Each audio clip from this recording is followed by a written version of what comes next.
reminder of when West Ham United scored a goal. I know it's been a while. Welcome back to West Ham Unofficial. I hope you are all well. You join us to talk a little bit about, of course, yesterday's result and a little bit about the current situation at the club. I hope you are all welcome. A very good guest with me this afternoon. Firstly, Gonzo from Hammer's Chat. How are you, mate? I'm very well, thank you, Jake. How are you, my friend?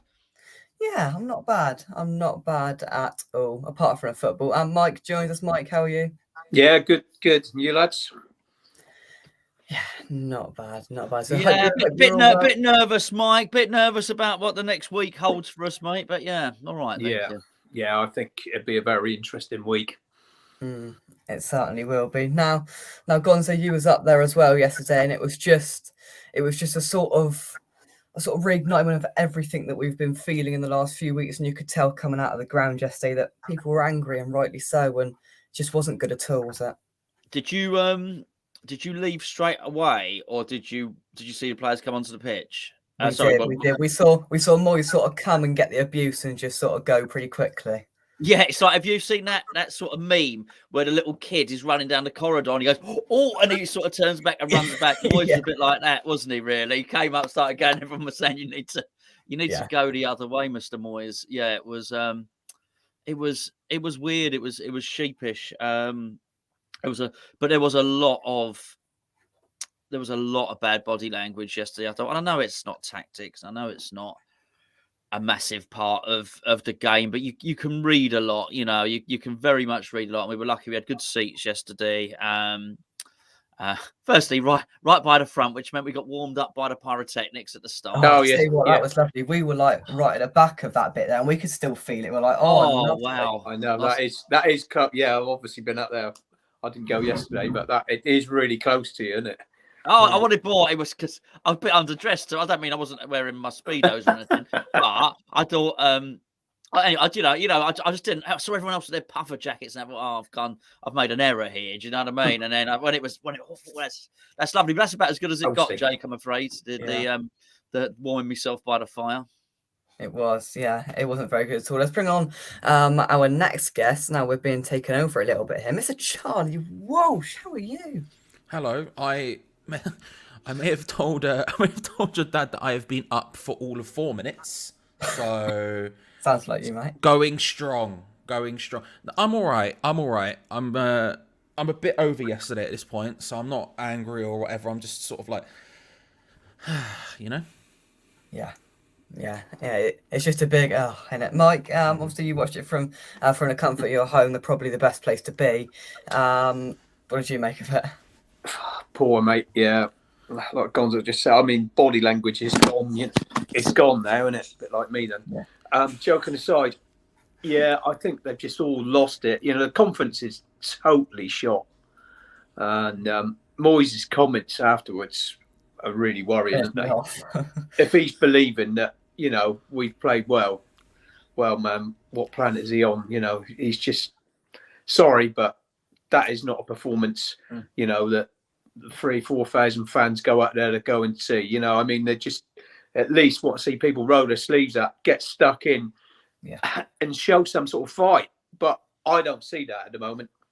I think it's all gone. You know, it's a habit, innit? You get into a habit of winning. It's a great habit. You get in the habit of losing, and it's just like I'm not even that upset now. That's the bad thing about it. It's because I was expecting that result.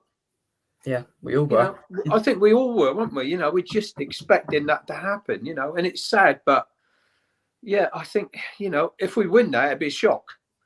You know, it's just been too long since we could say that was a good performance. Yeah.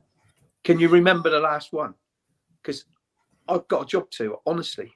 And I think as well, obviously, with Moyes' sort of comments after the game, just seems like he's living in the past. You know, Charlie, I read it and I go, yeah, but I hope the fans can back us because we were 6th and 7th. But I think he needs to remember that football's a results business, and where we currently are is it's not good. And they can keep coming out saying it's a blip, but it's not a blip, and we're down there. And we're down there for a reason because we're probably one of the worst teams in the league at the moment. I think those comments, I've seen people take them a couple of different ways, and I think that one specifically was the most telling, because to me, that was him admitting that something is wrong, and that's the only time he really has properly admitted it. If he goes, "Oh well, I hope they can give back," that's him going, "I know this is bad. I hope you're looking at what I've done previously and thinking that's enough to sort of keep me here." Whereas before he's been going, "No, we're still looking at Europe. We're not looking at relegation at all. We're looking at this, we're looking at that." That was the most telling one for me. And I saw a lot of people getting very angry about that for obvious reasons. But I was looking at it thinking, "Oh, he's admitting it now." And I think I think the board have always moved incredibly slowly when it comes to managerial firings. They always do. That's just what they do. They're unbelievably slow when it comes to these things. And I think they would wait until the last possible second. They would always wait until it's untenable. I think him admitting it shows that at this stage, it's probably pretty untenable. It's not. If the man who refuses to tell the truth at any point during any press conference is letting it slip like that, I think it's at the end. We're at the end now. We're at the end. If we sort of pick through that performance, there's so many things that you could say is wrong with it. I mean, you could start with the lineup. You could go to the sort of one-man press that we have. And one thing that really annoyed me, Gonzo, was we stood there and we saw at times when we pressed them, Wolves looked under pressure and they looked a bit shaky at the back, I thought. A couple of times when Antonio went through, but it's just Antonio on his own. And Antonio got battered yesterday, and at points rightly so for that pass that he put out for a goal kick and all the rest of it. But just everything just seems to be mixed and mashed together, and it's just not working. Yeah, I mean, and I thought there was opportunity there because they were you'll know, Jake. Their fans were really on SARS back. When their defence took a little bit too long, they were frustrated. They were a frustrated set of fans, and I thought I recognised that, because I thought they're like us, Semedo, they were on Semedo's back a bit, and when that happens, you've got to capitalise on that pressure. Antonio was frustrating. I think the pass was just before half time because it gave everybody an additional thing to talk about half time. It seemed like the most recent relevant thing, and his answer, he's just a different player now. His answer now to a lot of things is to dive. And that was, it's a sorry thing to see, really. And I think that actually ties in with what yourself and Charlie were just discussing about what Moyes is saying, which is basically, because in the past it was pretty good in the past. Let's just sort of carry on now and sort of remember that. But that was in the past at the 6th and the 7th. Antonio's barnstorming, form as a sort of makeshift striker was very much in the past. He's not the same now, and you just can't keep expecting things to get better. Look, I know, I know this myself. You're 2 years. Once you pass your 30s, 2 years is a significant period of time. You are gonna slow up. Your reactions are not the same. You need glasses. All sorts of stuff starts happening. And it's just crazy. Those comments. Just go back on those comments.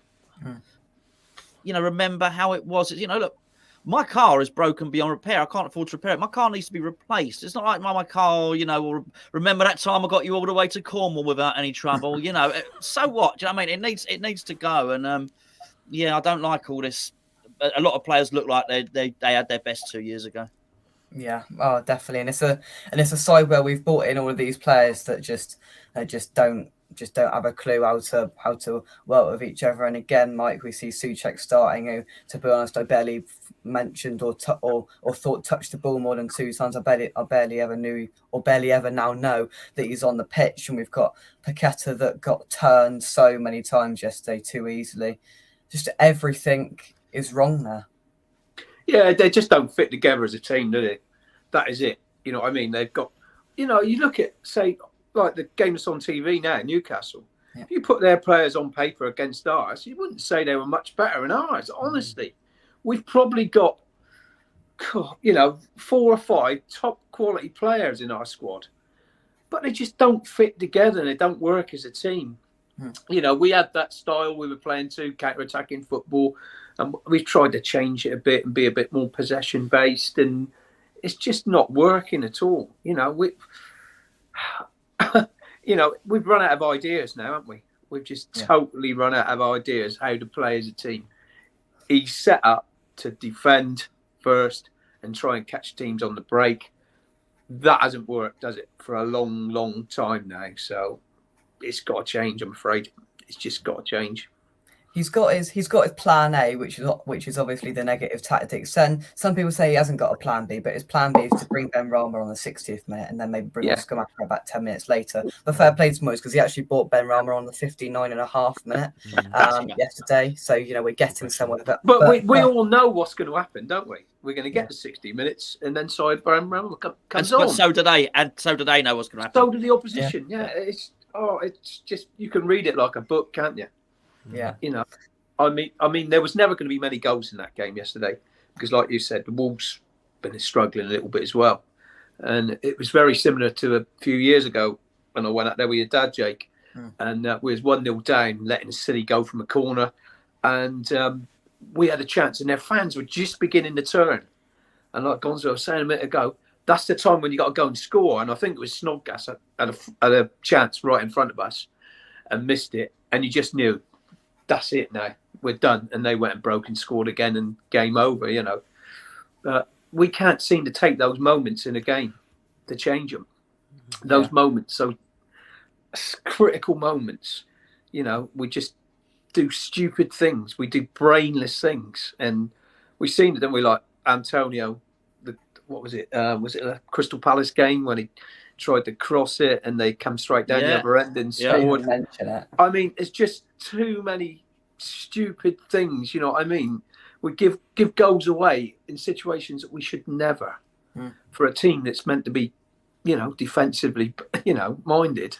Yeah. I think it's all wrong. At half time I thought, you know what, fair enough. We know what we're going to expect at the moment. It could have been a lot worse. But then as soon as that goal went on the 48th minute, I turned and I said, that's game over then, because I don't see us coming back and scoring a goal to get back into the game, Charlie. Yeah, 100%. 100%. I mean, at halftime on the watch along when Gio came on and I spoke to him about it, and we both sort of said in the build-up, if we got to halftime and it's 0-0, then that's kind of the plan working, because we know what David Moyes wants to do. He wants to keep it tight and then, like you say, go for it in the last sort of half an hour, 20 minutes. Ben Rama comes on, Skamaka comes on, we go for it a little bit more. And then it got to half-time and it was 0-0, and we were both like, yeah, no, we're not okay with it, actually. It doesn't feel like it's working. This just feels like it's 0-0 because there are two very poor teams here. And I think Wolves, don't get me wrong, were a better team, and there's certainly more sprouts there happening. But they can't score for love nor money. They're the third lowest scorers in Europe, the top 5 leagues, for Christ's sake. They're lowest in the Prem, lowest in third lowest in Europe. So, like, they're not exactly a team who are banging in goals for fun right now. And it felt like we were just sort of waiting. And then waiting for the inevitable. 10 minutes later, Ben Rama comes on. Just before I let you go, Gonzo, one thing that really went sort of knocked home to me was it was the 15th, 20th minute. Fans started singing Ben Rama's name, and I turned and I went, "There we go, that's it." Oh, sorry, Ben Rama on the 15th minute when he sat on the bench. Which is, somebody asked me on one of the comments on the video. They said, "Oh, were there any sort of Moyes out chants yesterday?" And I said to him, "Well, that is one. Yeah, that's not just support of Saïd Ben Rama. That is, you don't know what you're doing, using different lyrics, and that's it's hard. It's defiance. It's a song of defiance as well as a support for Saïd Ben Rama, and it was the team are frustrated. The fans are frustrated. Actually, the team are frustrated as well. You can see that's coming across loud and clear in the body language, in the zip. I look at them and I don't see that they believe. I'm sure David Moyes is saying the words, and I'm sure he's giving across messaging. I'm sure he thinks he's saying the right thing. But whatever he is saying, whatever tactics he's given, the players have ceased to believe in them. And I think because when the same thing happens over and over again, regardless of what you're told, even if he's in that dressing room saying, "Right, lads, we're going to keep it tight for X amount," whatever Charlie said, 45 minutes or whatever the case may be, and we'll get to this 60-minute point, we'll bring Saïd Ben Rama on. If you're in that dressing room, you're hearing that. I think by and large, I don't think they're I don't think they're a disobedient bunch of people. So I don't think they're in the dressing room saying, well, actually, Gaffer, that's a load of rubbish. I'm sure they're sat down there and think, okay, yeah, we'll get to the 45-minute mark and all the things. But actually, individually, they're going to be there thinking, this doesn't work. So I'm pretty sure they don't believe in the messages that he's saying. So when you get to that point in a game, if you imagine that, I think they're hoping for the best, but they're expecting the worst. So when they're on that pitch and what they suspect is going to happen happens, then the life, it doesn't even have to be football, just whatever. The life just drains out of you. And that's why we can't come back, because they can't pick themselves up, because actually in their mind they're thinking, well, this is just how it is, isn't it? This is what we knew was going to happen. And I think when you get to this point, actually, a lot of the tactics, a lot of that stuff, and we can all look for individual reasons why West Ham are not doing well. But I think sometimes we look at lost the dressing room as outright dissent, outright defiance and disobedience. Sometimes losing the dressing room is just losing your mojo, a lack of belief. Would you not? I think I've always thought, oh, maybe it's just squaring up to the manager. It might just be that. It might just be fed up and sort of giving up without realising you've given up, basically. And that's where I think the players are. Yeah, can't disagree. Gonzo, thank you very much. Thanks, mate. I'll see you boys soon. Cheers, fellas. Bye. Bye. Right then. Oh, another guest. Oh, for goodness sake, not him. Right then. Charlie, you're not be very happy, but I'm going to take some comments first. Yeah, I know. Back to bed he goes. Lawrence, hope you well, mate. I'm still sick to the stomach. Something has to change. I think just what Gonzo was saying there about sort of losing the dressing room. I think Nicky asked me up at Everton, and that was September, as he lost the dressing room, and I was a little bit like, well, I don't think he has. I think he lost the dressing room a long time ago, and people are now fully over it, and I don't think the board are going to sack him, not until win, lose or draw next week at Everton. I said up there yesterday they won't sack him tonight, and they haven't, just because I don't think they were going to ever do that, whatever happens. But hey ho, Kent, hope you well, mate. Diop is playing like a Rolls Royce. I always thought he was. Moyes killed his confidence times ago. Nice seeing you yesterday. Yeah, definitely, Kent. Well, Diop now, look at him now, 6th in the Premier League, striving at Fulham. Fair play to him, I say. Fair play to him. Ken says, Mike, Moyes is a clapped out old mini. We need to move onto the reliable form. If we don't get the Ferrari. Time to go, Moyes. Very good. Very good. I like it. Right, let's bring him on then. What's the time over there, mate? It is 10-9. So I've got 10 minutes before I have to abandon you to go to church, because I'm a good boy. And let's be honest, West Ham need all of the prayer that they can get right now. We certainly do. Sum it up then, mate. I mean, look, I've always loved the fact that West Ham are a team that don't have a load of managers and always stick with their manager. I do like that in general, but I mean, there's just the craziest thing in the world is that even Charlie Walsh, who loves to say the opposite of what everyone else, like, if there's a majority point of view, Charlie Walsh is going to take the other point of view just because it's what he does. But not even Charlie. I literally haven't seen a single West Ham fan that can give me one good reason for him to stay. Like, literally the only reason that anyone come up with was, well, who will we get instead? And the answer is, like, it doesn't matter. Anyone. In my opinion, like, the best thing to do right now is you get rid of him, you let Noble and Nolan take over for the next few matches and see how they do. Like, you're not going to say to them, look, we know you're not managers. We know that's not what you're here to do, but it's pretty obvious that the players are unmotivated and that a change needs to happen.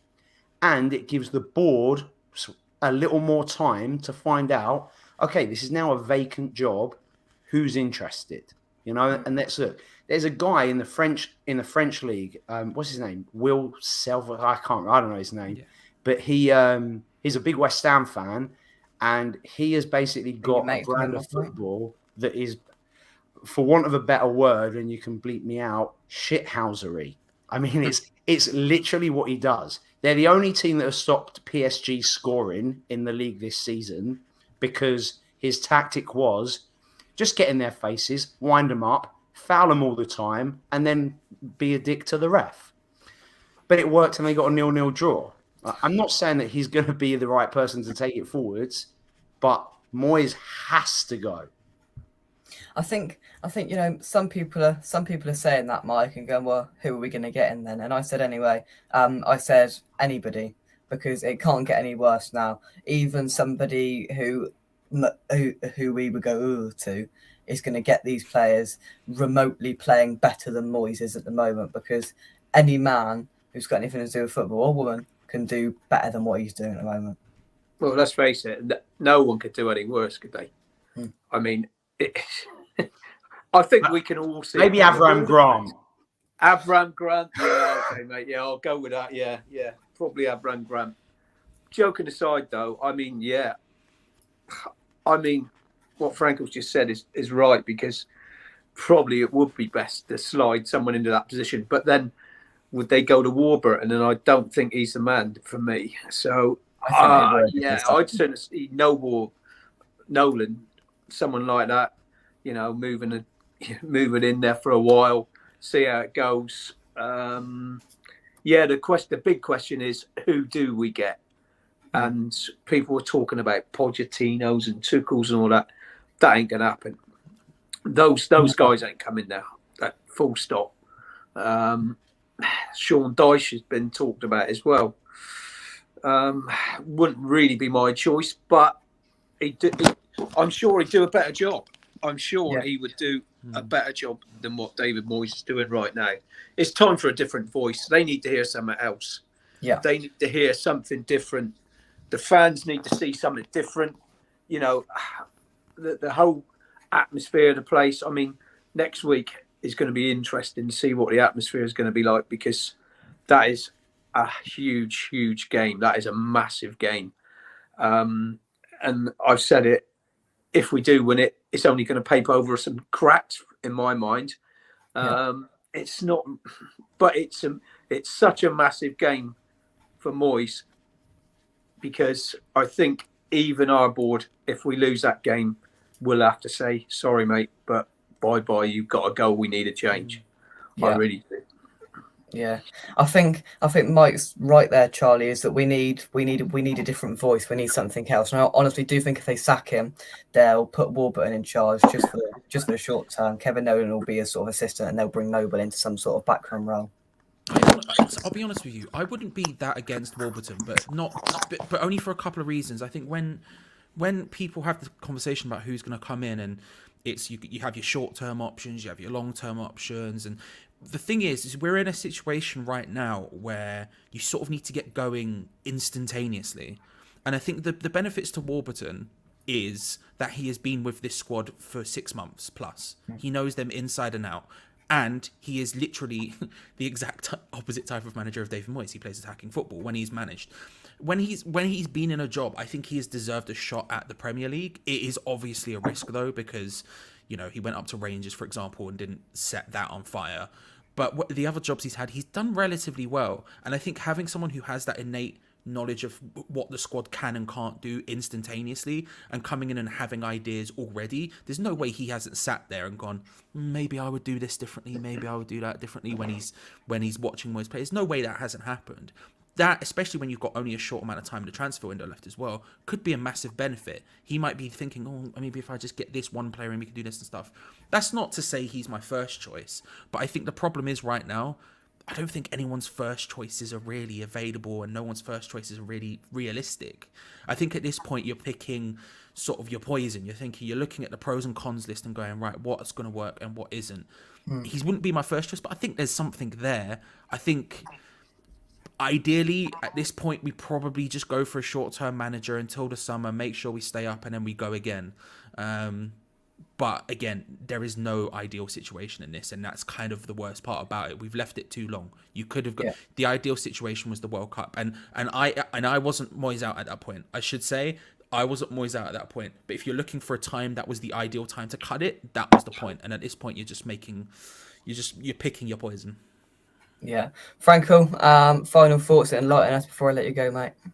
Yeah, I mean, I think unfortunately, I hate to agree with Charlie because he mostly talks nonsense, but it's true. I think that the most important thing is to have a change. But I think a lot of people say, well, we can't attract these big managers, but it's not impossible because you got to remember, like these guys are currently out of a job.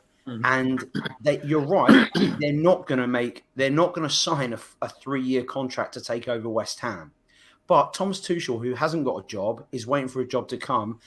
It's not out of the realms of possibility for our board to offer a very good manager a lot of money for a short-term contract. And, if you're not working and you want to work, it isn't outrageous to think, well, it's a 5-month contract. You're working for 5 months at a club. You don't have to stay out afterwards. And you know what? At the end of it, you could be in the Europa League if you win the conference. You could still be a Premier League manager. There's no pressure to take that job. But I think that it is possible for us to get a manager that wouldn't usually come to us simply because it's money, it's a job, and they don't have another option. Just something to think about. We'll have to wait and see. Alan, thank you very much for Love you all, except for Charlie. Bye. And get well soon, West Ham clips. Right then, just before we carry on, we are going to come to your comments very, very shortly. We've got another guest lined up. But firstly, Mark, thank you very much for the £10 donation, mate. Means a lot, and for being a member for 4 months of the channel. Thank you very much. Indeed, sir. Right then, so this could get interesting. Mr. Anton, how are you? Good, thank you very much. Well, not so good. Not so good. Yeah, Thank you very much for waiting patiently. Are you still going to defend this, Anton? I don't know what I don't. Listen, I came on my stream yesterday and I said that at the end of it, it's very tough to defend. I think from listening to Charlie, it sounds like we're probably in a similar situation. So I was not Moyes out, but I had an element of doubt before Christmas. The doubt set in, but I still wasn't Moyes out.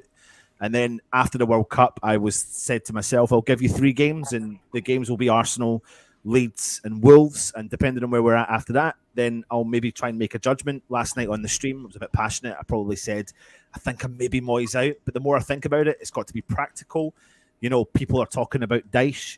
He's not been in management for a while. He has taken Burnley down before. And there is a manager that we've currently got who was brought in to make us survive. And he is there. Now things aren't going right and it's very tough to defend. And I agree with that 100%. It really is. But we've been here before and wishful thinking, what is the long-term gain here? What is the longevity of what we're trying to achieve? Is Dyche a short-term solution just to make us survive? Will Moyes make us survive? If he does make us survive and things click and we gave up on a project, I'm swithering every angle. I'm literally on 50-50. Last night I thought it was 55% Moyes out. And now I'm back to 50-50 because, I agree. Like, obviously we should have the intention to go out and go Thomas Tuchel or Pochettino, but it's not realistic. It's just not realistic. They want a specific club. They want a specific situation, and we're not that situation. Plus, we don't have the ownership with that mindset. Plus, anyone we're looking at, it doesn't matter if people said we had the opportunity back in October or November to try and get these managers. We were already in the situation we were in. So these managers are looking at West Ham and going, well, if I come in and I don't keep them up, I'll have a relegation on my CV. And that is the situation that they're in. So there is an element of wishful thinking. It's easy for us to all turn around, including me, and say, Moyes out. But the other thing is I don't have a solution. And usually when you come up with these scenarios, you need to have a solution. Is Dyche going to get the best out of Paqueta, Scamacca? What manager is going to get the best out of these guys? I understand there's a project. I get it. And this is the thing. This is the only thing that's keeping me hanging on by a thread ever so slightly. And I'm not saying I'm Moyes in because I don't know where I'm at. But just what happens if the Everton game, it starts to click? Just what happens? And then what happens after it if it starts to click a little bit and we start to pick up a little bit of points? My dad's just been round and he's just said to me, literally word for word, he said, we're not going to if Moyes stays in charge, we ain't going to like the style of football that he's going to play. If Dyche comes in, we ain't going to like the style of football he plays, but they're going to go to save our club from relegation. So people are thinking that Dyche is going to come in and he's going to play this flamboyant football where Paqueta's going to be going boss, boss, boss, boss, boss. Kevin Nolan, Mark Noble, Mark Warburton, all going to come in and go attack, attack, attack, attack, attack. It is not happening under any circumstances, because it's better to not lose and stay up than try and win so hard that you keep getting beat like Leeds. We turn around and we say, look at the game against Man City that Leeds played. At least they gave it a go. Well, the Leeds fans are going absolutely mental and want rid of Marsh now. Like, they want it gone. So it's trying to weigh it up. It's the situation we're in. I think it's interesting with the longevity factor of it, Mike, because we could either look to appoint somebody for the future, and some people have put some names in the chat which we're going to get to in a minute. Potter, if he's going to get sacked, whatever with it. But I honestly think if we keep Moyes, he's going to send us down. I think that at the moment I can't see him changing it. And as you said earlier on, Mike, we need a different voice in there, because at the moment he's sending us down. Oh yeah, I think if he stays, I just can't see. It's the players now. It's always the manager that gets the job, but the players now, it's infectious. It's in them. You can see it by their body language. You can see they're not really believing what he's telling them. They're not. I'm not saying that any of them have, like someone said earlier, that any of them stood up to him and said, "Oh, I think that's wrong," or whatever, or any of the backroom staff have said the same sort of thing, like, I think you ought to put him in there and not him. I don't think any of that's gone on. It's just belief is drained out of them. The confidence is totally shot. The belief is gone. And, they keep saying, he must keep saying the same thing week in, week out. And that's where I think they just need a different voice. They need someone else to give them a bit of different direction. Yeah, probably need a little bit of luck as well. I really don't understand, like, selections at times. Yesterday we had Zuma on the bench, and the fans are getting excited because they see him train and they think he's going to be in the team. He puts him on the bench. Well, if you put a guy on the bench, he's got to be fit enough to do at least 25 minutes or half an hour or whatever. I don't understand it. I don't understand those sort of things. They're the things that are puzzling me, what he's doing. We don't see what goes on that training pitch every day of the week. We don't know what's going on. Whether someone like, we're shouting for someone like Downs is going to roll his sleeves up and get out there, win a tackle, get us up, get us going or whatever. But is he not doing it in training or whatever? We don't know that, do we? But I just think the belief is drained out of them, and it's just time for that new voice to come in. Anton, I'm the same. I didn't want Moyes out before the break for the World Cup. I thought, he'll turn this around, but he has only got 3 or 4 games in my mind, and I think that was probably one of the last ones yesterday. You're looking around at other teams. That's what time's up there now, because you're looking around at other teams, and I can't see 3 worse teams than us at the moment. No, I really can't, because Southampton have picked up. Do you know what I mean? Everton, they are struggling, and probably Bournemouth, but Wolves, I don't think they're going to go down. I think they got enough to just about keep them up. Notts Forest at home, you know what I mean? They got enough to. I think the other team that's really struggling is Leicester, but I think they've still got enough to pick up enough results to keep them up. But at the moment, I am seriously worried that I can't see 3 worse teams than us. Yeah, I was just going to say, I think this is the madness, though, of saying that, like, and I tweeted this yesterday, I think this is the madness of Everton is his final chance type thing.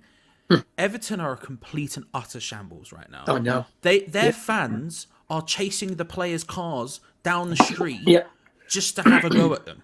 Not to get a signature and sell it on eBay. No, just to have a go at them. Right? That's how bad that club is right now. And we're sat there going, If he can beat that team at home, then Yeah, maybe exactly. we can turn. That's madness. What does It that is. prove? All that proves is that we are not the absolute worst team in this division right now. Cool, then we're the 19th worst. That's not okay. You have to look at it realistically at this point. I like the other two have just said, and Anton sort of alluded to kind of where I was at as well. I was not Moyes out. If anything, I have tried to be as fair as humanly possible to him. I've given him, whenever I've had conversations with people on shows, off shows, I've tried, because I'll be honest with you, when he came back, I was on a 6 to 8 to 9 month tear of just destroying the guy every turn. I did not like him. I didn't like anything about him, and I was not afraid to say it. Even Same. when we were absolutely flying, I would just go bam, bam, bam. And I felt like he proved me wrong a little bit with certain aspects. And with the 2 years we had, I was like, okay, fair play. So when it's come to this season, I've probably overly been fair, but I've gone, he's proved me wrong before. I am willing to give him that time to sort of prove me wrong again. I'm willing to feed him that rope and see what happens, right? The problem is when you go out to win every game 1-0, when you play the game on fine margins, you try to stay defensively strong and then nick goals up the other end, which is a perfectly legitimate way to play football. Just I might not enjoy it, but it's a perfectly legitimate way to play football. Yeah. When you're in this scenario, you are playing a really fine game, because if it's just not working, if your defense isn't working and you're trying to play that style of football anyway, you're screwed. But if that's not working and you're not picking up points, you're in big trouble, because if you're looking to add up every little helps Tesco style and those little bits aren't there, you're done for, bro. You're going down. And I still sort of in my head, maybe bullishly, maybe stupidly think, do you know what? Some of the names mentioned who could take over, I'm more confident Moyes could keep us up than those names. But he's playing a really risky game, and if the board are willing to back that, especially in a year when they can finally sell the club, like I think most people think they're going to do, good luck getting money that you would get for a Premier League club, for a Championship club, because it ain't going to happen. Bro. So I think there needs to be just a level of realism at this point and look into it and go, how do we get out of this situation? How do we get out of this situation? Because fine lines and fine margins, that's one heck of a risk to take. That's the thing, though, as well. It's like, you know, what Charlie said there. If we were going gung-ho for the first 19 games and things weren't working out, then this is what we would expect for the last 19 games to get the results. But the thing is, we've gone through the first 19 games with the approach that we are a team that are surviving in the league rather than trying to challenge for the league. But then equally, though, there are things we need to put into the equation. I go back about it, you know, the Corney, how effective he was when he was playing. Then he got injured, and that was a big impact on the team. A player that bridged the gap between the midfield and the forward. That's exactly what he does. That's his role, and he's gone. Skamaka, in and out the team, virus, no virus, unwell, little injury, little niggle, just being a bit unlucky. Antonio not hitting the heights that we expect. Paqueta, in and out the team, picks up the injury before the World Cup. The World Cup comes in, has a bit of an impact, stops it. You know, things haven't gone our way. Luck has not presented itself to West Ham this side of the year. I understand it. You know, it's very hard to defend. I'm not trying to say I am defending. I think back to the David Moyes interview when he first came back to the club. He was at St Andrews and he said, Red Bull model, Red Bull model, Red Bull model. And then you look at our back line and you don't see the Red Bull model. You see an aging defence, Ogbonna, Sefao, Creswell. And then you see Zuma, like you said, Mike, earlier on. He's in training all week. And again, I was talking to my dad and I was like, quite a lot of managers probably would have just played Zuma and Skamaka yesterday. And that's the difference. We have a manager that Stuart Pearce has been very open about saying he is defensively minded. He is. He is. But then right now I've got his whole standing. And I mean, people say it's 10 years ago at Everton. He first came into Everton. He finished 7th. The next year he finished 17th. Yeah. Then the year after he finished 4th. Then he was 11th. Then he was 7, 5, 5, 8, 7, 6, 7. You know, so 1 year he was up, next year was dramatically down, and then he started to go, there you go, there you go, there you go, there you go, there you go, I'll perform. And they stuck by him for 10 years. It's just what do West Ham want to do? You know, I get it. It's hard to defend. It's crap. It was so many negatives from the game yesterday, so many negatives from the season, but I'm just so scared. Charlie, you said it, nail in the head. He absolutely changed my opinion on football. I've been on camera, on live camera, and I've said it out loud every single time I'm on it. You know, I was the Moyes brigade. Moyes. He's changed my mindset of football. He's changed my mindset of transfers. We're having one half a season. It's not good. We're genuinely concerned. But what are we going to do? Are we going to stick or twist? Are we going to twist and try and get someone in that's going to save us that might not? Then where does that put us? If just for talking's sake, if Deitch comes in and we don't survive, I think that takes what progress we've made and throws it all the way out the window. Equally, if Moyes stays and we go down, it kind of takes it all out the window anyway. So what the fuck do you do? I don't know. It's interesting. It is. I do want to take some of your comments because there's loads of them in there. So I'm just gonna take a few of them. Gary says bring in Mancini. Stuart Pearce on the short term. Mancini or Potter on the long term. Trini, hope you well, mate. With some of these managers, it's not about who they perceive us to be, but they want to be managing only a top four side with loads of money. Well, some people have said, would we attract some of these big managers? It's obvious we're not going to, but some people are saying, well, we might have done after that Leicester game if we would have sacked him then. It all goes round in roundabouts. I don't think it probably was the right decision to sack him before that World Cup break, but Jake, on that though, do we really think that we would have got Pochettino after the Leicester game? Really? No. Do people really think that? I mean, I don't think we would. He's put it on paper that he wants Champions League football. I'm pretty sure he said that. Pretty sure Pochettino has said it's Champions League. That's it. That's where his mindset's at. Yeah. So, Mike, what sort of level of managers do you think we're looking at, or what the board's looking at? I don't see Pochettino. I don't really see him being a fit at West Ham anyway. You know, I don't think he'd come anyway, be an ex-Spurs manager, and he like Anton just said, he wants a Champions League club.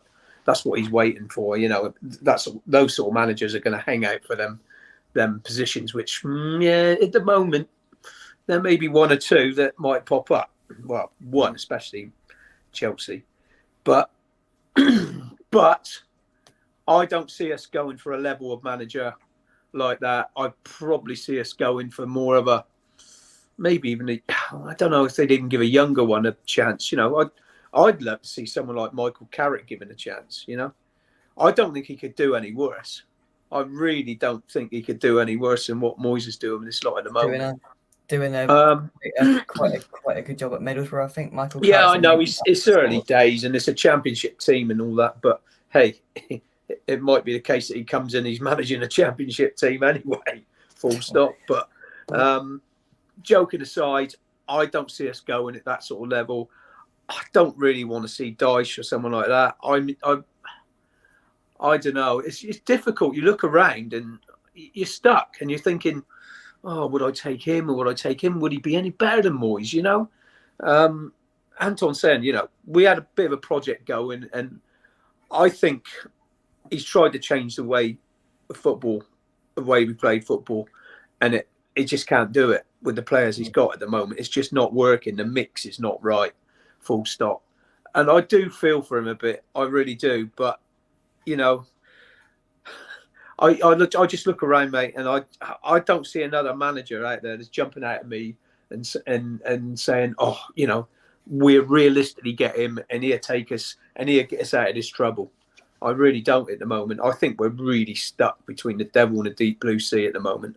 Yeah, I really do think we're in a really difficult position. Because, you know, people like Eric there says Dyche, I don't think will make a huge difference. I don't. Peter says Moyes has had as much chance of keeping us up as King Charles has of ruling for 70 years. 50-50, get him out. Nolan and Noble would do a better job. Trini says, if we survive with Moyes, he still needs to be sacked, in my opinion. His style of football, lack of rotation, not using subs and ignoring youth players, he has stifled us. That's something that does frustrate me massively. Is the you know, when I think of Vladimir Safal playing yesterday, recently I've been calling a lot for Ben Johnson. I know there's Ben Johnson haters out there, but no wonder Ben Johnson's not wanting to sign the contract, and no wonder Harrison Ashby is looking at potentially going out of the club, because you've got two players there that are, Ben Johnson was a main part of our squad and a main part of our starting 11 when we were performing really well. And he's now, I've seen a picture, when you look up the pictures of the games, and then in the background you've got a picture of Safal and you've got Ben Johnson on the sidelines just staring at the game, wearing his little bib on the sidelines. And what's he sitting there thinking? I think he genuinely cares about the club, but he's thinking about his future. And Harrison Ashby, no wonder, he's literally fourth in the queue to try and get a chance. And all you hear from people is there's plaudits around the player. He's got this ability, he's got this skill. That's what frustrates me is, you talk about the Red Bull model, you talk about having one of the best academies. It looks like we do keep producing. I get that they have to have maybe the special Declan Rice dust on them, but sometimes you need to give these people a chance of running a game and just play them and give them the confidence. See other countries around the world, they have no problem doing it. No problem doing it. And the one player I always go on is Donnarumma. He played for AC Milan. He was thrown in at the deep end at like 17 or something like that. I don't know. Now look at him. He's played for Italy. He's got hundreds of caps under his belt. He's played hundreds and hundreds and hundreds of appearances for AC Milan and now at PSG. And he's still only like mid-20s, if that. It's you've got to give these youth and bleed the youth in a little bit. But the other concern is 8 players out of contract in the summer. We're thinking about a transition now. Wait till the summer. Like, that's another transition we've got to go through. Yeah. The problem is, there's players there now that, like you say, Johnson, who won't sign a contract because he knows he's not getting a chance. Same with Ashby. If we change it and another manager comes in, he might give those boys might change their minds. You know what I mean? They might think, oh, maybe I'm going to get a chance now. Young Scarles, he's doing so well in the under 18s, and I know it's totally different level, and we're in a relegation battle now, full stop. Do you want to throw a young lad in? But sometimes I think you just got to take a gamble and give it a bloody go, because, it's not, those guys out there at the moment ain't doing it. So, but Moyes won't do that. We all know he won't do that, Do you think for players that are currently there at the club, Charlie, it's not a nice place to be, because you see a manager who refuses to play the players other than his favourites. He doesn't play anyone else. The football we're playing is awful. Must be not a nice place to be, trying to break yourself through. I think that's one of the things we forget is just the fact of footballers are human beings as well. I mean, the obvious example of recently is Alex Crowell, who was talking about leaving training sessions and literally just crying in his car because it just wasn't working out for him. And I think I did an interview before the Wolves game with Matt Jarvis on our Patreon, and he's someone who's been really outspoken about depression and like suffering from it when you're having injuries and everything like that. And I think it is really difficult I know a lot gets made of Saïd Benrahma and his relationship with Moyes, but I think you can look further than that at some other people, someone like Ben Johnson, for example, and others who, just don't get a look in because of the way he is. And I think that's all well and good when it's going well. When we're flying, when we're getting to semi-finals of Europa League, we're top 6, all that sort of stuff. When it's going well and you can't break into the team, that's one thing, because it's like, wow, they're doing so well. But when it's not, and you still aren't getting given a shout, you can't. What more are you supposed to do at that point? Yeah. And I think, obviously, again, like I said, Benrahma gets made a lot of it, but there's a lot of players in that squad who just don't get a look in. And I think when you're talking about youth, for example, I think there was no better example from, when was it? It was last season when basically all of our centre backs were injured, and he decided to play Soufal and Cresswell at centre back, and it's like, when was Elise ever going to get that chance? Yeah. And it's these sort of things where I'm not saying someone like Longelo, for example, is going to come in, be first choice left back now, let's go. But when Cresswell is injured and Emerson is injured, would you think Longelo's going to get a chance, or is it actually going to be Kehrer playing left back? No, because we've got to play Kehrer at left back, who's been awful at right back and awful at centre back. We've got Kehrer at left back. Exactly. And it's these things where you just have to ask, you just have to, if you're a player who's sat there in a team that's not doing well and still can't get a look in for whatever reason, it is difficult. It must be massively, massively difficult for them. And then when they come into it, are you coming into a team where you feel like, I'm going to fire in this, or are you coming into it with a slightly different attitude? I think that's where it comes into it, because we've all spoken about it today, how on that pitch it doesn't look like that is a team full of confidence. It doesn't look like that is a team who think they're going to go out and win. That is a team who feel negative or whatever. How it's all about mindsets, and I think he's just got this. I think he's just got it plainly wrong in that sense. That's one of the things I will happily criticize him for this season. Is I think just with that specific aspect, I think he has got it plainly wrong, and I think you can't expect people. There was a great in the match yesterday where ball get played across, and I think it was Antonio's in the box. He lays it off to Paqueta. Paqueta lays it off to Souček, who lays it back off to Antonio, who then tries to take a shot. Yeah, no one shoots. Any of those players have confidence. They take the shot straight away. Yeah. They take a touch out of their feet, then take a shot. But they're all going, I'll lay it off, I'll lay it off, I'll lay it off. And that's just a sign of people who just don't have the confidence of what's going on right now. And I think that's just such a big issue when you're trying to score goals, because we just seemingly are scared. Yeah, we are scared because we get the ball and we seem to just be completely and utterly clueless of what to do. Peter says, is Houdini in a job at the moment? Well, oh dear. James from the Watford Way, hope you're well, mate. Yeah, not too well. Football wise, I'm not very good, but it looks like you're currently sat third, mate. You could be coming up. We could be going down, mate. Give the job to Anton's Fish. Might do a better job. We could play 10 defensive players and still concede. I can't see us winning against anyone at the moment. Yeah, you aren't wrong there. Jake made his feelings clear in his interview with Nicky after the game yesterday. Spoke for. Thank you very much, mate. Tried to calm myself down as much as possible because otherwise it wouldn't have gone well, and I probably would have got a telling off when I got home. But yeah, I tried to deal with it as well as I could. Daniel, hope you well. What is Moyes' project? An aging squad and picking his favourites, not based on merit, and continuing to play defensive tactics which haven't worked for 12 months. You're bang on. You are bang on. It's just the same thing week after week. David says Ben Rummel would start with a new manager who scored the week before, then gets dropped. That's what I can't understand as well. Listen, there's no way that I'm going to sit here and say that shot was an amazing screamer of a goal. But if you don't shoot, you don't score.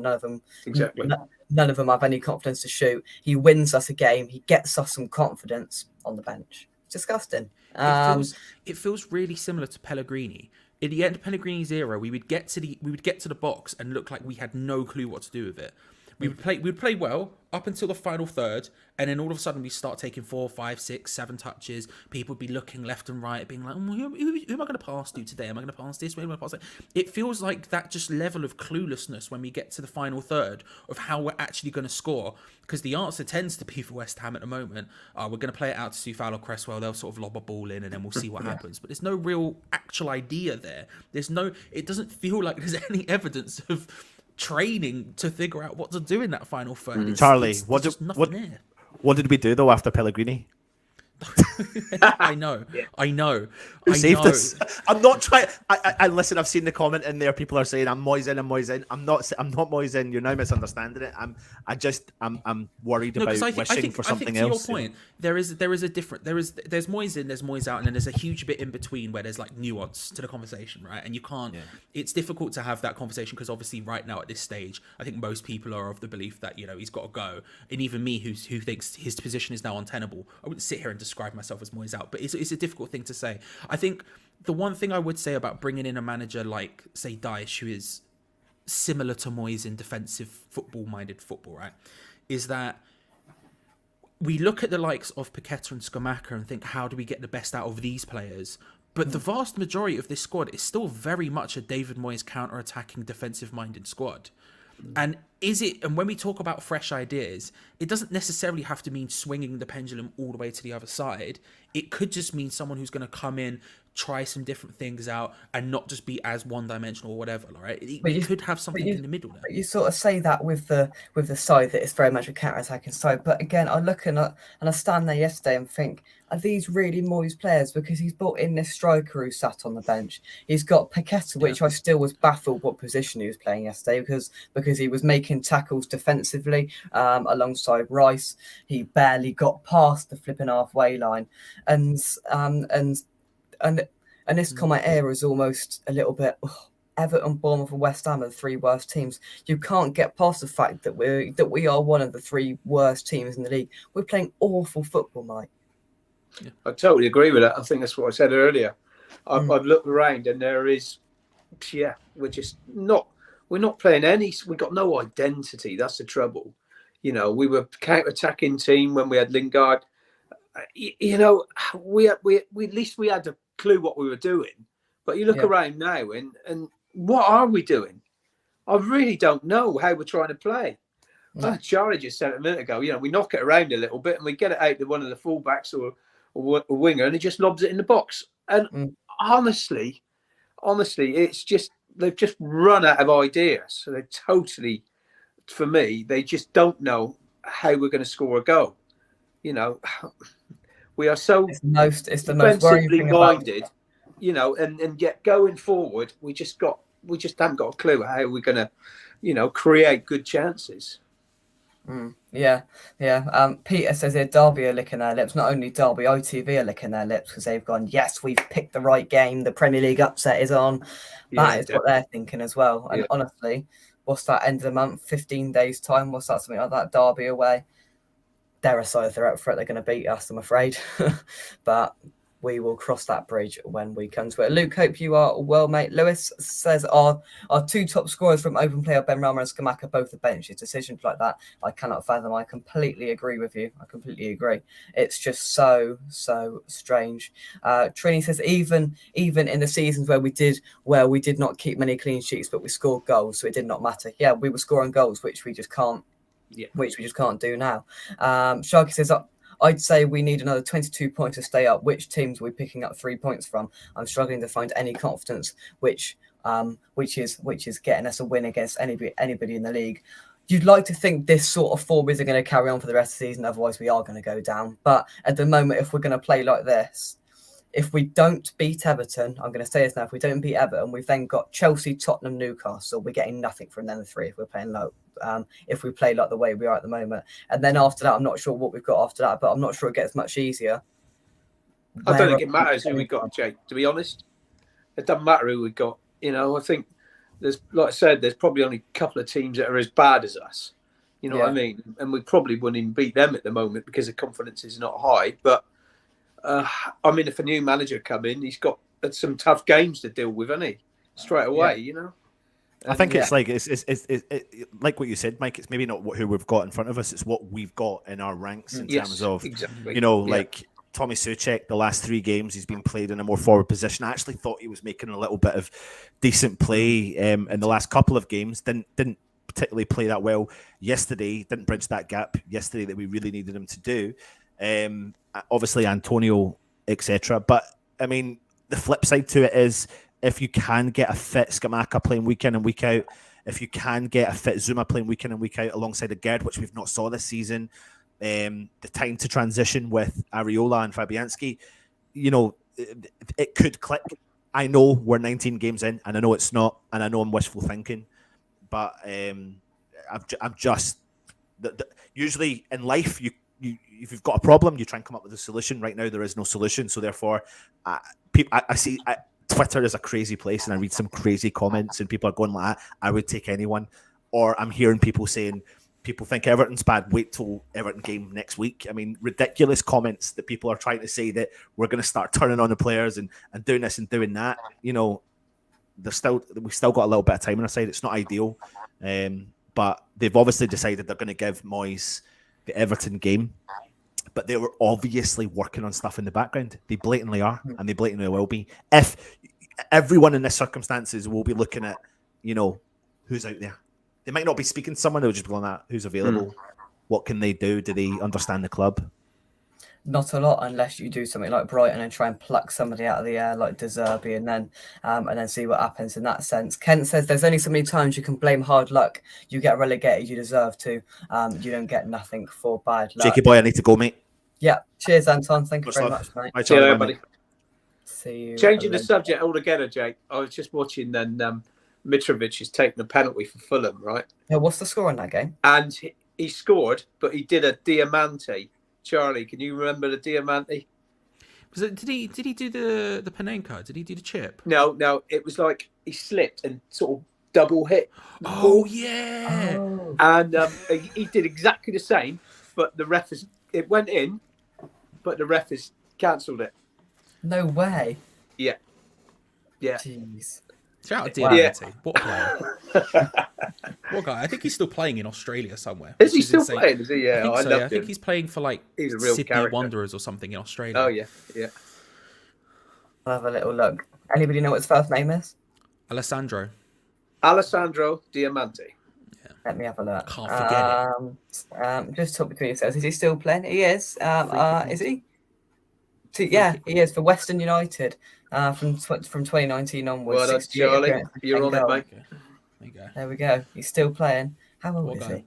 39 years old, still going strong. 39. Probably still banging in free kicks for fun. What a guy. Yeah. He had nice hair as well, didn't He had great hair.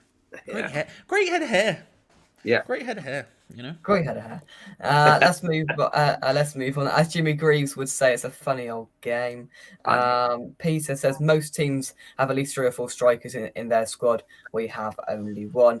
Vinay says stick with Moyes 100%. Probability to go down. The choice is clear. Should not even be a discussion. Moyes out. End of. Richard says how ironic that Moyes' last game could be against Everton. Yeah, could be. Scotty Parker. He's got Bruges now, isn't he? So he's managed to fall upwards into a Champions League job. Fair play to the guy. Yeah, he has, hasn't he? Fair dues to him, yeah. Don't know quite how it's happened, but he's managed it, and he's out doing Club Bruges things. Club Bruges, isn't he? Of course, yeah, Club Bruges. He's loving life over there. Yeah, loving it. Younger manager, Carrick, Parker, even Jake.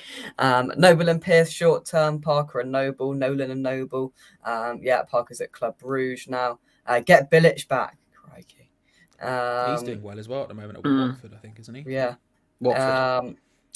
Moyes is playing the worst football tactics I've seen in 50 years. Noble is not the answer. Imagine if he takes us down. There goes his chance of managing ever again. Yeah. Young blood is what we need. Roy Hodgson. Nobody's mentioned Roy Hodgson. Get him in. Get Big Roy in. Do you know what I Roy mean? in. He's a man who's done his time everywhere. Get him. Come on. Yeah, everywhere. Everywhere. David said, well, we'll be better than Moyes. Short-term fans would not eat alive. Jerry says, if we don't use our younger players, they will leave. Surely they can't do a lot worse. Lewis says, I always thought Potter was the ideal fit for West Ham to change our brand of football. Yes, Chelsea isn't going well for him, but that's a very difficult job right now, and he has the Premier League experience. Is there any denying that? No, not really. I think he was a good fit at Brighton. West Ham's a different sort of project than Brighton, isn't it? I mean, less pressure, I think, at Brighton than you get at West Ham. Yeah. But at Chelsea, I mean, it's huge pressure, isn't it? I mean, if they're not in the top 4, there's going to be big questions asked, and it doesn't look like they're going to get anywhere near that at the moment. Yeah. So, sometimes managers just seem to fit a club, don't they? It is, yeah, it is. George says Onana looked impressive for Everton last night. I tell you what, I'm sure some people at West Ham are thinking should have signed him because he's looked good, he's looked physical, he's looked quick, or something that we need. He's got the legs in the middle of the park, and he does get in the box as well. Yeah, he's sort of player we're done with. Trini says, let's not forget what Moyes did not want to give Rooney his break and did only because of circumstances at the time. He has no judgment on youth players. Robert says, are the out of contract and want away players really the type of players we need to move us forward? Exactly. Are the players like Johnson who probably want to leave the club because he's denying a contract? All of these sort of players. We thought we had that big sort of revamp and everything to do with that in the summer, Charlie. We put all these players in.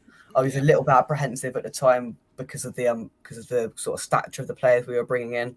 We now need an even bigger overhaul where we need to scrap it back and start again even more. Yeah, I mean, and this is one of the other problems with what's gone on with Moyes is just the best teams and managers who last longer than 2 years are the ones who can revamp teams. ones who are constantly evolving, constantly changing. You look at, say, Pep's Man City, they aren't the same Pep's Man City from 3 years ago. Whereas you look at us, we're basically the same 11 last night, practically. You've got one or two people who are obviously a bit different, but apart from that, it's practically the same 11. And, you know, they were old to begin with. In football terms, you're talking some players who probably wouldn't be expecting playing in the Premier League still. You know, I mean, obviously there's certain people like Craig Dawson who have proved everyone but me wrong with his performances and everything. But even then, you're looking at a situation where it's someone who is coming in his 30s, and Anton was talking about the Red Bull model. I mean, David Moyes right now is playing the walking football model. Do you know what I mean? It's just a lot of people of an age you wouldn't expect them all to start together, and I think that's part of the problem. We just haven't evolved. The players who we brought in to evolve either aren't good enough, in my opinion. When I look at, say, Emerson, like I think Emerson's a fine football player, but I don't think he's so significantly better that he has to be starting, or they aren't being given game time for whatever reason, be it Skamaka, for example. So I think just evolution hasn't happened.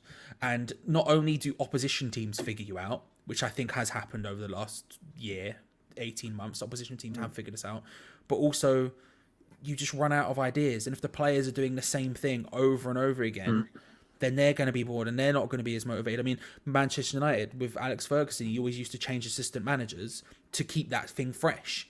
You know, he was there the entire time, but his backroom staff wasn't the same. He continuously changed things.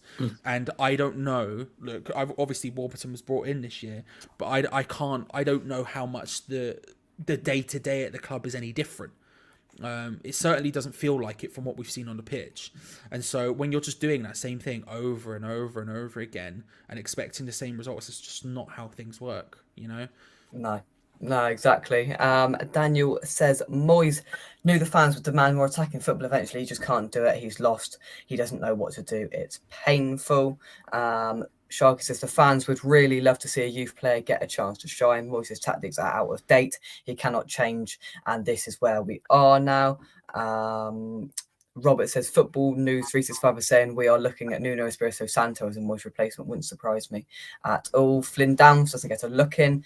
That annoys me as well, because it seems like after every game, Moyes forgets what's happened in the past and goes, yeah, Souček, we'll start you again. Takes him off on the 60th minute for Ben Rama, week after week after week. I honestly, and this is a controversial thing I will say, I don't mind Souček playing. I'm fine with that. My bigger problem with yesterday's thing was not playing Ben Rama. And the thing is I get it if you think, oh, right, Pablo Fornals is maybe the better option to try and do something this and the other, right?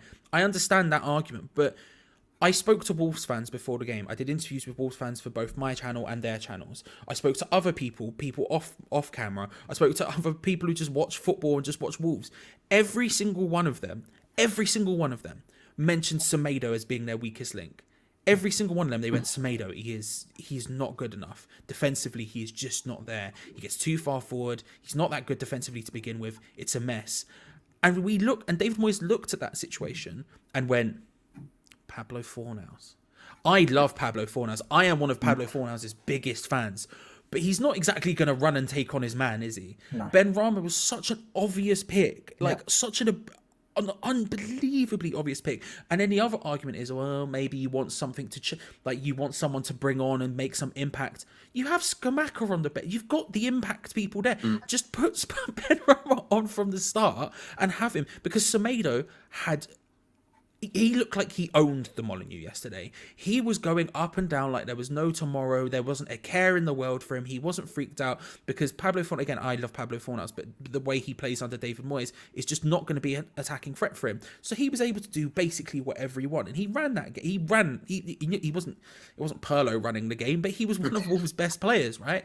And I just think about it, and I'm like, if Ben Rama had started from the start, he wouldn't have got anywhere near as effective as he was, and we might have actually been able to do something earlier on in the game. It just felt like, and when Ben Rama did come on, that was Wolves' weakest period. Yeah, I'm not saying it was agree. directly because of Benrahma necessarily, but he came on, he started running at Semedo, and all of a sudden they were shaky, they were making poor passes, they were making bad decisions. All it took was that little bit. If we'd done that from the start, we still would have had game changers on the bench. It's just we also would have been going at their biggest weakness. I don't understand the mindset. I mean, we're talking about playing Souček doing this.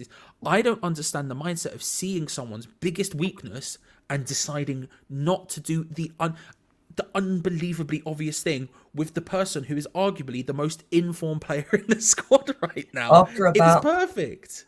After about 5 minutes yesterday, the geezer behind me said, "This game's screaming for Benrahma." And I said, yeah, everybody can see it. And we could see that after 5 minutes, Mike. I could see it when the lineup came out. I said, this game screams Benrahma. Everybody knows it, except the one important man. Yeah, but the thing is, Jake, it's the same all the time, isn't it? We've been said it over and over again.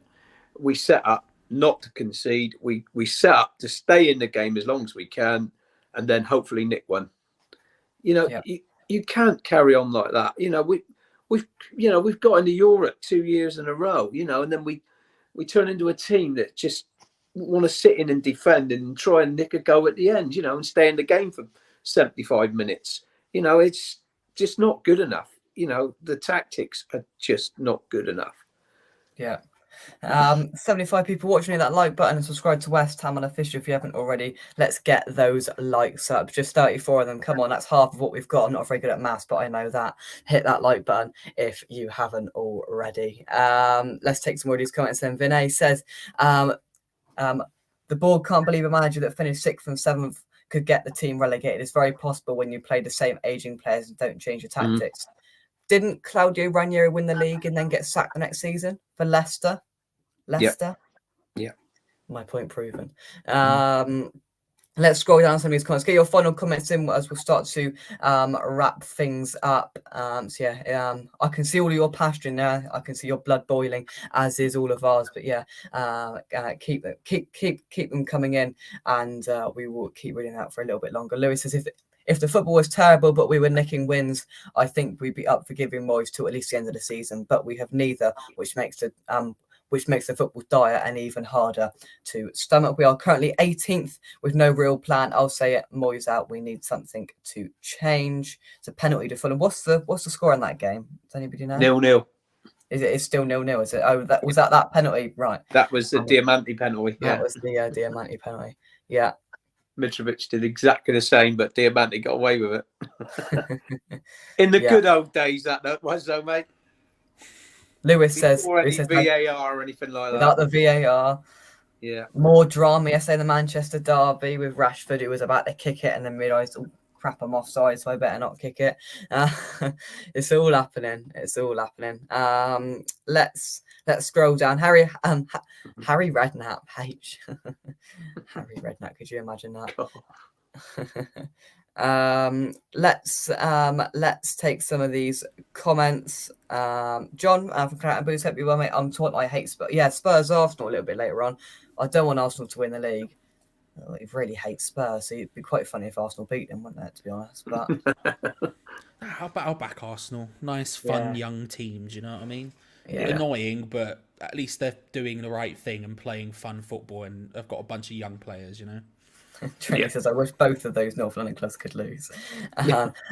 Hammer Time says, if Moyes can't get them up for Wolves game, what hope do we have against Everton? I'll tell you what, in terms of, big games, this is probably against Everton our biggest game for a long, long time. If we were going to say it's probably our biggest game since that Frankfurt game, but our biggest in terms of sort of Premier League survival and trouble in times, this is our biggest game for a long time. And I tell you what, if we don't start off well, that place on Saturday is not going to be a nice place to be. I can guarantee you of that. Let's take this from Lewis. Lewis's question for you: well, do you believe Moyes really thinks we were unlucky yesterday and deserve to win, or do you think he's trying to make the situation not seem as bad to the media and the fans? Mike, I'll start with you. He's got to be deluded if he really, really believes that. And I just think he's saying it. He's just saying the same old rubbish. And okay, he has come out a few times and said, our finishing's not good enough and blah blah blah. But he never. Ever once. It never comes down to the fact that You know, we weren't really trying to attack the opposition. You know, we were just sitting in and hoping for, a lucky cross to go across something to go in. But I mean, yeah, he's deluded if he really believes it. I just think he's just stuck now, and he's done now. You know what I mean? He just don't know what to say. He can blame the players for poor finishing. He can say, we had bad luck, but no, it just comes down to it's just not good enough. Full stop. If he genuinely thinks this, I think he's delusional. I think Mike's right there, Charlie. If he genuinely has the balls to stand there every week and say, well, yeah, we were, I thought we were played well in parts of the game. I was stood about 100 meters away from Moyes, and I don't think I was watching the same game as him, and I don't think the 3,000 West Ham fans across that about 8 million miles of away and sort of same as Moyes there as well, Charlie. I think it's it's ignoring the obvious. You can't accuse it of being unlucky if it happens every single week. Like, if it happened once, then yeah, sure, it might be unlucky. I can give you that. But if it happens every single week, then that's a bit of a problem. Moyes might be sitting there and going, right, we've got these issues. But the problem is he doesn't admit that. If he admitted that, I think it would go a lot further than it would. But I just think, I mean, I've never trusted a single thing he's ever said. I mean, the man came back after having the third worst win record in our history and said, I win. That's what I do. And I was like, well, you could ask us. You can ask Real Sociedad. You can ask Sunderland. You can ask Man United. I don't think you can quite claim that, right? He just says what the thing that is most beneficial to him to say is in the moment. That's what the Red Bull thing is. And look, we can all smack him over the head with it for years to come because it's just an insane thing he said. But he just said the right thing at the right time. But now it's obviously come back to bite him. I think you could make an argument that we should have got more out of that game. I mean, like, you look at the stats, right? We created more chances than them. We had more XG than them. There's things there you could go, you should have done better than you did. What I'm saying is there's things you can look at there and say, yeah, maybe we should have done better than we did. The problem is this happens every single week. That's not luck. That's something completely different. That's a bigger problem. You can't sit there and go, we were unlucky every single week, because that's not how that works. Yeah, oh, definitely. Yeah, you can't deny that whatsoever. So, just a bit of a preview of what's coming up this week on the channel. We've got John Coleman of Football London will be joining us on Tuesday to talk transfers. I'm going to press him on David Moyes. Obviously, he's in those press conferences. He sees what Moyes is like, so I'm going to press him on Moyes as well. So that will be interesting. Tune in Tuesday. We've got an ex-player joining us on Wednesday night. I'm not going to say who it is, but I might give you a little clue in a minute. Can I guess? Yeah. But is it Alessandro Diamanti? It's not. It's not. Thought had it. It's not. Right, I've come to the bottom of these comments, which is a miracle. But this question here, who would you like as manager, and who's a realistic signing for us at the moment? So there's two parts that are realistic signing. Well, your guess is as good as mine. Manager-wise, one name, you two. What? Who I'd like? Who I don't think. Yeah. Yeah, who I'd like would be someone like Tuchel, I think. And I know who's available. You know what I mean? Right. That's who I'd like. Yeah. But I don't think it'll happen. Just before I ask Charlie, shall I give you a little clue of who we've got going on Wednesday night? Go on, drop it. Go ahead. So if I was to say this player played for West Ham as well as Portsmouth in his career, Charlie, your manager. Ooh. Now you've got me thinking about players. I've got my head is running. I've got several in my head. Manager, look, it's not a popular option. It's not a popular opinion, I'm going to say, but I think short term Rafa Benitez wouldn't be the worst shout.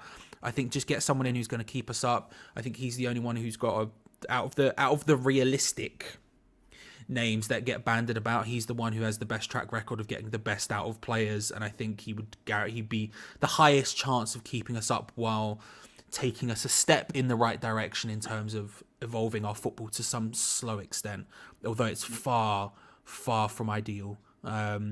but that's just out of the people who are the most realistic. I think realistically, what they should be doing is going and looking at exciting managers who have, you know, long-term prospects and long-term futures, and maybe aren't someone who's managed in the Premier League in the last 2 seasons and they've seen with their own eyes. Do you know what I mean?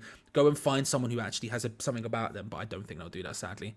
And players-wise, just get. I don't care on which side. Just get a fullback. I don't even. If we can only get one, I don't care what side. I don't care if it's a right back. I don't even care if it's a left back. Just get one of. Let's solve one of those problems, please. Let's solve the problem, please. Yeah. But in terms of the players, the player coming on Wednesday, Luke has had a good go. You've put a hell of a lot of names in there. You're not writing any of them, unfortunately. It's not Matty Taylor. It's not Todorov. Not David James. Not Defoe. Not Glenn Joss. Have you guys got any guesses? I mean, we played for Mullins played for Portsmouth and us. No. What if I was to say he left West Ham to join Portsmouth? Will that help anything? Ooh. No, pick. No, I don't think. Mike, any ideas? God, I've done you both here, haven't I? I'm quite proud of myself. I'm stuck. The thing is because Luke Legend put in about my first 4 picks as well of people who came straight into my head. Gary O'Neill, but he's managing the Premier League, so the chances of that being the person is very unlikely. Yeah, right there. What do you think of some names? Why don't I say a huge thank you to our channel sponsors around West Ham Unofficial, Esther and Carbon and Sen. Check them out by using the link in the description down below for all of your aggregate recycling services and all those sort of stuff. Check out our channel sponsors, massively help the channel, SRM Carbon and Sen, by clicking the link in the description down below. Hit the like button. How many likes are we on? We're on 43. It's a bit better, but still keep hitting that smash button. Hitting that smash button. Hit that smash button, guys. Smash that hit button. Christ. Oh, Jake, I know what it is because your dad told me. Of course he did. I can't say anything. See, Rob Singleton said Picquion. That was also one that was in my head. But did he go to Portsmouth from us? I thought he went to Doncaster from us. It's not him. Mike knows. Mike knows who it is. SS, I know Mike. it's because your dad told me. So Yeah, there we go. Stumped. He's stamped. They're all stamps. I don't. I'm just I thinking. Really... What I was thinking is because you obviously your dad's told me, and I was thinking, did he go to Portsmouth? Somebody's got it. I'm trying not to look at the chat to spoil it for myself. Oh, mate. Oh, fair play. Okay, okay. But Charlie, I was thinking, did he go to Portsmouth? Okay, Well, I don't remember him going to Portsmouth. Now you said it, I remember him playing for Portsmouth, but I don't remember him going to Portsmouth directly from us. Hammer of the Year winner. Hammer of the Year winner. Yeah, that's what gave it away. I was going to say that, but I thought that would give it away. And yeah, sure. Lewis and Luke both got it there. Sebastian Schemmel will be joining us one-on-one for an interview. So that will be interesting on Wednesday night. So we've got some very nice stuff coming up on the show. Of course, I've build up to that now all-important Everton game at the weekend as well. We need Danny DeVito and Baby Bells. Yeah, where is Danny DeVito? Is he having a rest? Or He's definitely at home and not folded up just over there. He's not. He's having a lie down.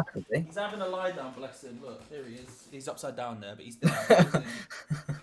There he is. Right then, we'll go on to some final thoughts. It's been one hell of a show. Thank you very much, everybody, for watching in the chat and for commenting. It's been a bit of a sort of reflection. Everybody can just let everything out, and they feel a lot better about it. Mike, you've been here for the whole of it. Final thoughts, my friend. Well, final thoughts, Jake, is I'm a little bit numb by it all, to be totally honest. I really want us to win against Everton on Saturday, but like I keep saying, it's only going to paper over the cracks. So it's a really, it's a difficult one. I still can't not want West Ham to win a game of football. So, I hope we do. I'd love it if we went on a run and we won 5 or 6 in a row, and all of a sudden David Moyes is he's back to being the Moyes again. But I don't see it happening, mate. Full stop. Yeah. I just can't see it happening. I've wanted to give him as much time as possible. I really have, and I didn't want him I didn't want him to leave for the longest time. I really didn't. I thought he had enough credit in the bank, however you want to word it. That meant I personally was willing to give him more time. Not that he deserved it or anything like that, because I think the word deserve in football is such a difficult thing to quantify. I think for me it was just that I was willing to give him that time. Since the World Cup, we've seen glimmers, but it really is like very brief glimmers of thinking, oh well, maybe if we did that for an entire game later, then it would work. And we just haven't done it, and he just doesn't seem willing to do it. And at that stage, it becomes untenable. It becomes untenable. He's playing too fine a line. The board are playing too fine a line. I can't guarantee us staying up. And at that point, you have to go and find someone else, whether it's short term, whether it's long term. I'm not particularly fussed. Just get someone else in who can do something a bit different with the team and inject something different. Thanks for the memories, but unfortunately, it's just for me. It's time to go. It certainly is. It certainly is. The Disabled team, thank you very much for becoming a member of the channel. You can become a member of the channel by clicking that join button that is next to hopefully a grey button that says subscribed to join the channel. There's all sorts of different tiers and things going on there. And also, if you join it and if you comment before Tuesday, you get exclusive access to ask a question of your own to all of our former Hammers we have on, and of course, Sebastian Schemmel that will join us on Wednesday, fingers crossed. So yeah, thank you very much, Disabled team. That is very, very kind of you. And yeah, everybody else, it's been a passionate show, that's for sure, as I thought it would be. There's plenty of you in here, and that is very, very good. Thanks to all of our guests that have joined us today. Mike and Charlie, you are the two that remain. Thank you very much indeed. I'm slightly more awake than I was. What a time to be alive. Yeah. How many coffees in? Yeah, I haven't drunken anything yet. That's the bigger problem here. 4 minutes you were awake and the stream happened. Yeah, you can. I mean, you can check your dad's DMs. You can see the exact moment I woke up. I messaged him and went, "I've just woken up. I can be there in 4 minutes," or whatever I said. So I'm slightly more awake now. So what a time to be alive. Thank you for having me on, Joe. Well done, mate. No, thank you very much from us. Thank you. Come on, you Irons, and we'll just have to hope for the best next week, won't we? Come on, you Irons, and we'll catch you soon, right? I'm West. I'm Unofficial. Thank you very much, and bye bye. See you later, guys. Cheers.